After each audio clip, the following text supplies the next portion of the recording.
Welcome to our channel. Today we how to scale your product sales with Alibaba, complete guide step by step clearly. First, conduct thorough market research. Identify trending products and analyze competitors in your niche. Use Alibaba's search tool to explore various categories and find top-selling items. Next, create a list of potential suppliers.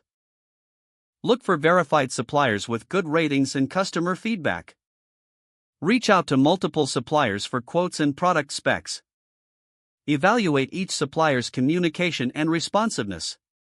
Once you've narrowed down your options, request product samples. Assess the quality of the samples to ensure they meet your standards. After selecting a supplier, negotiate pricing and terms.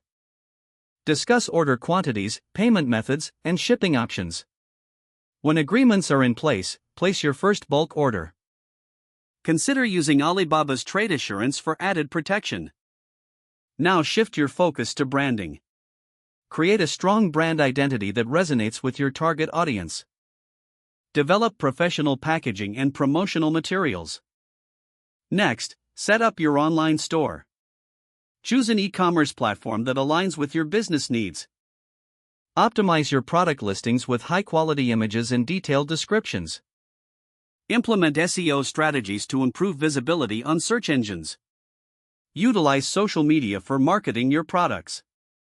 Create engaging content that highlights your offerings. Consider using paid advertising to reach a broader audience. Engage with potential customers through comments and messages. Monitor your sales and customer feedback regularly. Use analytics to identify trends and areas for improvement. Adjust your strategies based on performance data. Consider expanding your product line to attract new customers. Don't forget to like this video and subscribe to our channel for more step-by-step tech guides.